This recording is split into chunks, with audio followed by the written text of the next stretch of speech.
Welcome back to our new video. आज हम पढ़ने वाले हैं प्लाज्मिड। प्लाज्मिड क्या होता है? हमारा प्लाज्मिड एक एक्स्ट्रा क्रोमोसोमल डीएनए होता है हमारा, जो बैक्टीरिया के अंदर पाया जाता है और ये हमारे सर्कुलर इन शेप होता है और स्मॉल साइज का होता है। तो आज हम इसको पढ़ने वाले हैं कि हम प्लाज्मिड की हमें जेनेटिक इंजीनियरिंग में कैसे हेल्प होती है, कितने टाइप्स के प्लाज्मिड होते हैं, क्या कैरेक्टरिस्टिक्स होते हैं प्लाज्मिड की, क्लासिफिकेशन क्या है प्लाज्मिड की।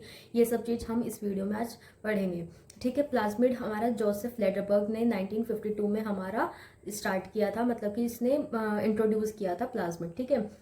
अब हम स्टार्ट करते हैं। Plasmid the term was introduced by the American molecular biologist Joseph Lederberg in 1952।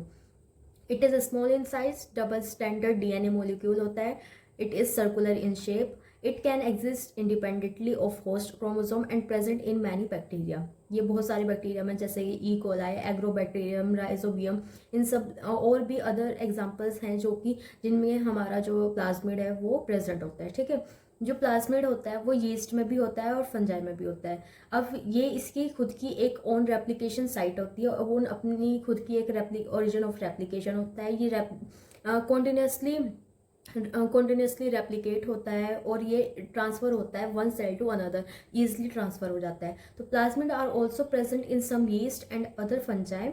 They have their own replication origin and autonomously replicating and stably transfer from one cell to another cell। और इन सब चीज़ों को हम रेप्लिकॉन्स बोलते हैं। अब रेप्लिकॉन्स क्या होता है? रेप्लिकॉन्स एक ऐसे डीएनए मॉलिक्यूल और उसको सीक्वेंस है जिसके पास खुद की एक और रेप्लिकेशन ऑफ ओरिजिन है और कैपेबल है रेप्लिकेट करने में। जैसे कि प्लाज्मिड है, बैक्टीरियल क्रोमोसोम और प्लाज्मिड दोनों सेपरेट होते हैं ना एक दूसरे से, पर दोनों में ही ये फीचर होता है, वो रेप्लिकेशन कर सकते हैं ईजिली। ठीक है। तो ये रेप्लिकॉन बोलते हैं हम इनको। ठीक है। अब हमारे पास आते हैं कैरेक्टरिस्टिक आते हैं। कैरेक्टरिस्टिक में क्या होता है? सबसे पहले प्लाज्मिड हमारा कहाँ मिलता है? हमें साइटोप्लाज्म में मिलता है। सर्कुलर होता है, डबल स्ट्रैंडेड डीएनए होता है, स्मॉल इन साइज होता है। इसके अंदर 1 से 50 तक के ही जीन्स हो सकते हैं, मतलब कि ये बहुत few numbers of genes contain करता है अपने पास। रेप्लिकेट कर सकता है, ट्रांसक्राइब कर सकता है, ट्रांसलेटेड कर सकता है खुद से। इसका जो एटॉमिक वेट है वो 1 बाय कह सकते हैं 10,000 से 200,000 तक का हो सकता है। ठीक है। पर नॉर्मली जो हम यूज़ करते हैं प्लाज्मिड वो हम छोटा ही यूज़ करते हैं कि जो ईजिली वेक्टर हमारा कैरी कर ले। और वेक्टर के बारे में हम नेक्स्ट वीडियो में पढ़ेंगे और प्लाज्मिड को कैसे हमने वेक्टर मान के हमने यूज़ किया है हम वो भी नेक्स्ट वीडियो में पढ़ेंगे। ठीक है। अब it has 200 to 10,000 base pairs. It has 1 to 50 genes. Easily separate होता है ये फ्रॉम बैक्टीरियल क्रोमोसोम में और हमारा इसका ओरिजिन ऑफ रेप्लिकेशन होता है और इसके पास सेलेक्टेबल मार्कर होता है। अब मैं आपको बताती हूँ कि हमारा जो बैक्टीरिया होता है, ये हमने बैक्टीरिया बना लिया है। ठीक है। ये हमारा बैक्टीरिया का क्रोमोसोम है और यहाँ पर हमारे पास ये प्लाज्मिड है। सर्कुलर इन शेप होता है और स्मॉल इन साइज होता है। ये हमारे पास क्रोमोसोम है, क्रोमोसोमल डीएनए है। ये एक्स्ट्रा क्रोमोसोमल डीएनए है।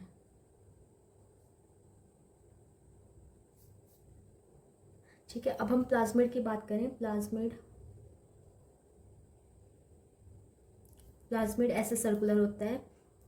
यहाँ पर हमारा मल्टीपल क्लोनिंग साइट होती है, जहाँ पर हमारा जो जीन क्लोनिंग के लिए हेल्पफुल होता है। यहाँ पर हमारा ओरिजिन ऑफ रेप्लिकेशन होता है।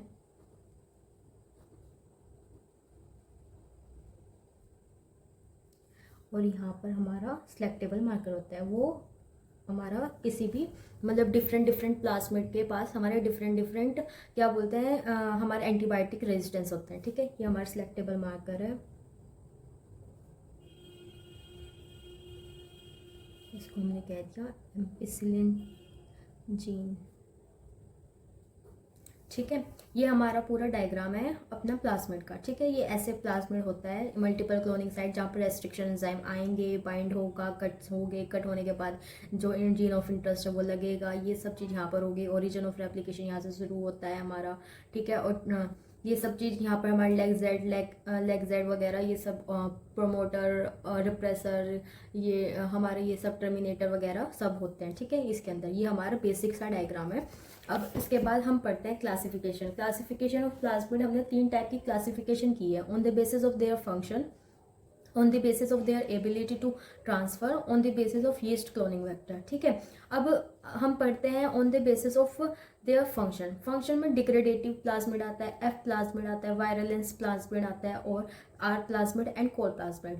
अब जो डिग्रेडेटिव प्लाज्मिड आता है वो डिग्रेड करता है, नाम से ही पता चल रहा है वो डिग्रेड कर रहा है किसी चीज़ को, कि कोई हार्मफुल सब्सटेंस को एक सिंपलर सब्सटेंस में मतलब तोड़ कर वो यूज़ कर रहा है, ठीक है। तो ऐसे जो प्लाज्मिड है, ऐसे जो बैक्टीरिया है वो हमें वहाँ पर जहाँ पर पोल्यूटेड एरिया होता है ना वहाँ पर मिलता है। एफ प्लाज्मिड होता है फर्टिलिटी प्लाज्मिड से क्या समझ में आता है हमें कि फर्टिलिटी से हमें पता चलता है कि ये हमारे सेक्स रिलेटेड कुछ हमारा इसमें मतलब प्लाज्मिड है कि जिसमें हम यूज़ करते हैं, ठीक है।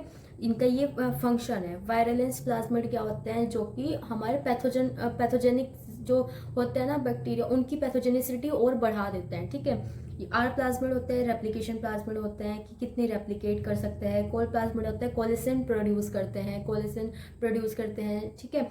फिर हमारा एबिलिटी टू ट्रांसफर होता है, वो कॉन्जुगेटिव होता है, नॉन कॉन्जुगेटिव होता है। कॉन्जुगेटिव को कितना मतलब कि वो इजीली ट्रांसफर हो जाता है एक सेल से दूसरे सेल में बाय कॉन्जुगेशन मेथड। और नॉन कॉन्जुगेटिव होता है कि कितना वो ट्रांसफर हो मतलब कि वो ट्रांसफर नहीं होता, इनकैपेबल होता है कि ट्रांसफर होना उसको एक सेल से दूसरे सेल में बाय कॉन्जुगेशन मेथड, ठीक है। फिर हमारे पास यीस्ट क्लोनिंग वेक्टर आता है, यीस्ट इंटीग्रेटिव प्लाज्मिड होता है, यीस्ट रेप्लिकेशन प्लाज्मिड होता है। यीस्ट इंटीग्रेटिव प्लाज्मिड वो प्लाज्मिड होते हैं जिसमें हमें मतलब इनके पास खुद का रेप्लिकेशन नहीं होता, इनके पास खुद इनको रेप्लिकेट कराना पड़ता है, इनको किसी के साथ जुड़ना पड़ेगा, यीस्ट जीनोम के साथ जुड़ना पड़ेगा रेप्लिकेशन होने के लिए। और यीस्ट रेप्लिकेशन ये इंडिपेंडेंट होता है रेप्लिकेशन के लिए, ये इनके पास रेप्लिकेशन जीन होता है तो ये इजीली रेप्लिकेट कर सकते हैं। अब हम इनको पढ़ेंगे और डिटेल में पढ़ते हैं कि जो हमने कैसे जो अभी क्लासिफिकेशन की है वो कैसे, ठीक है। अब जो हमारा एफ प्लाज्मिड है उसको हम फर्टिलिटी प्लाज्मिड कहते हैं। This plasmid carry the fertility gene, जिसको हम ट्राजीन भी बोलते हैं, TRA ट्राजीन, ठीक है, ट्राजीन बोलते हैं, जो कि हमारी हेल्प करता है ट्रांसफर करने में genetic information between 2 bacterial cells during conjugation की हेल्प से ये हमारी जेनेटिक इन्फॉर्मेशन ट्रांसफर करता है एक बैक्टीरिया से दूसरे बैक्टीरिया के अंदर। अब कॉन्जुगेशन क्या होती है? कॉन्जुगेशन एक ऐसी प्रोसेस है जिसमें जेनेटिक मटेरियल ट्रांसफर होगा between cells through direct contact में। पाइलस बनते हैं, पाइलस बनेंगे तो फिर हमारा एक क्या बोलते हैं एफ पॉजिटिव और एफ नेगेटिव इसमें हमारे प्लाज्मिड होते हैं, जिससे हमारे एक फीमेल होता है एक मेल होता है जो पाइलस क्रिएट करता है। फिर पाइलस क्रिएट करने के बाद वो डायरेक्ट कांटेक्ट में आता है, कांटेक्ट में आने के बाद उनका जो जेनेटिक मटेरियल है वो ट्रांसफर होता है, ठीक है। This plasmid call F factor भी कह सकते हैं, सेक्स फैक्टर भी कह सकते हैं और फर्टिलिटी फैक्टर भी हम कह सकते हैं, ठीक है। अब हमारे पास आता है आर फैक्टर। सॉरी मैंने रेप्लिकेशन प्लाज्मिड बोला था, पर वहाँ पर रेजिस्टेंट प्लाज्मिड है ये, ठीक है। These plasmid contain genes that can build a resistance against antibiotic और पॉइजन्स। ये हमारे एंटीबायोटिक प्रोड्यूस करते हैं, ये एंटीबायोटिक प्रोड्यूस करने वाले हमारे प्लाज्मिड है जिनके पास एंटीबायोटिक प्रोड्यूस कर सकते हैं, वो जीन होते हैं इनके पास कि ये जो हमारे अगेंस्ट एंटीबायोटिक अगेंस्ट जो पॉइजन्स वगैरह आ रहा है ना तो उसको वो किल कर सके, ठीक है। अब हम कोल प्लाज्मिड के बारे में पढ़ते हैं। कोल प्लाज्मिड एक ऐसे जीन होते हैं जो कोलेसिन नाम का प्रोटीन हमारा रिलीज करते हैं, ठीक है। कोलेसिन नाम का प्रोटीन रिलीज करते हैं, ये ई कोलाई में फाउंड किए जाते हैं हमारे पास, और हमें ये क्या बोलते हैं एक नेचुरल एंटीबायोटिक होते हैं, ये हमारे नेचुरल एंटीबायोटिक होते हैं कि नेचुरल एंटीबायोटिक होते हैं, ठीक है।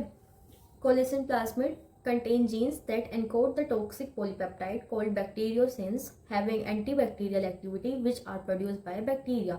इस बैक्टीरिया के बाद मतलब इस बैक्टीरिया से एंटीबैक्टीरियल एक्टिविटीज़ के लिए हमारे जो डिफरेंट टॉक्सिन्स रिलीज किए जाते हैं बैक्टीरिया से, उनको इनहिबिट किया जाता है, ठीक है, इस प्लाज्मिड से। अब डिग्रेडेटिव प्लाज्मिड क्या होता है?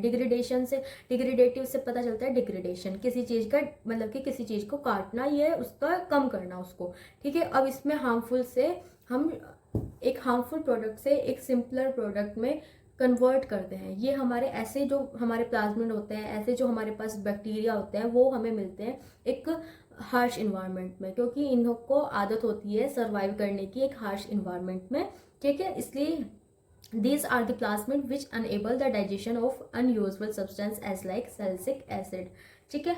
अब आता है हमारे पास वायरलेस प्लाज्मिड। वायरलेस प्लाज्मिड क्या होते हैं? जो प्लाज्मिड एक पैथोजन की, जो पैथोजन की एबिलिटी होती है किसी डिजीज़ को कोज करने की, उस डिजीज़ की एबिलिटी को इंक्रीज कर देते हैं, ठीक है। उसका वो इंक्रीज फैक्टर कर देते हैं। जैसे कि टीआई प्लाज्मिड हो गया, हमारा आरआई प्लाज्मिड हो गया, जो रूट इंड्यूसिंग प्लाज्मिड है, ट्यूमर इंड्यूसिंग प्लाज्मिड है, वो हमारे प्लांट में ट्यूमर कोज करते हैं, रूट में ट्यूमर कोज करते हैं।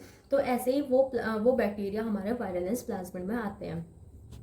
अब हमारे पास आता है कॉन्जुगेटिव प्लाज्मिड और non conjugative plasmid. Conjugative plasmid वो होते हैं जिनके पास ट्राजीन होता है। ट्राजीन वो होता है जो नॉन सेक्सुअल ट्रांसफर मतलब कि नॉन सेक्सुअली जेनेटिक मटेरियल को अपना ट्रांसफर करता है एक बैक्टीरिया से दूसरे बैक्टीरिया के अंदर।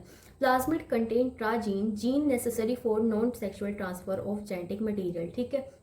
ट्राजीन रिस्पॉन्सिबल होता है non sexual transfer of genetic material के लिए, which perform the complex process of conjugation, the transfer of plasmid to another bacteria. Conjugation अभी बताया था, एक ऐसी प्रोसेस होती है जिसमें एक सेल से दूसरे सेल में हम जेनेटिक मटेरियल ट्रांसफर करते हैं बाय डायरेक्ट मेथड, ठीक है। उस मेथड से जब कोई ये कॉम्प्लेक्स प्रोसेस हो जाती है जब प्लाज्मिड के लिए, जब उनके पास ट्राजीन नहीं होता है, ठीक है। तो जिसको डायरेक्ट मेथड से हमारी वो करानी है, क्या बोलते हैं, जीन ट्रांसफर कराना, अपना जेनेटिक मटेरियल ट्रांसफर कराना है, उसके पास, उस प्लाज्मिड के पास ट्राजीन होना चाहिए, ठीक है। जैसे कि एफ और एफ डैश प्लाज्मिड। अब आते हैं हमारे पास non conjugative plasmid. Non conjugative plasmid वो होते हैं जो इनकैपेबल होते हैं इनिशिएट करने में कॉन्जुगेशन का, जिनके पास ट्राजीन नहीं होते, ठीक है। अब ये ट्रांसफर कर तो पाते हैं, पर इनको किसी और असिस्टेंस की जरूरत पड़ती है। ये ट्रांसफर कर देंगे जेनेटिक मटेरियल, पर इनको किसी और की साथ में जरूरत पड़ेगी, ठीक है। ये होता है हमारा नॉन कॉन्जुगेटिव प्लाज्मिड। फिर आता है हमारे पास yeast integrative plasmid. Yeast integrative plasmid का मतलब क्या होता है? ये ऐसे प्लाज्मिड है जिनके पास, जो खुद से रेप्लिकेट नहीं हो सकते, इनको रेप्लिकेशन के लिए कोई अदर यीस्ट जीनोम चाहिए है जिसके साथ ये जुड़ेंगे, इंटीग्रेट करेंगे, और इंटीग्रेट करने के बाद ये आगे की रेप्लिकेशन और आगे का सर्वाइवल अपना करेंगे। These yeast vectors rely on integration into the host chromosome for survival and replication, and it is used when studying function of a single gene और when the gene is a toxic, ठीक है। ये तब पढ़े जाते हैं जबकि single gene हो हमारे पास, या फिर जो जीन है वो टॉक्सिक हो, ठीक है। इनका फंक्शन हमें तब पढ़ाया जाता है, ठीक है।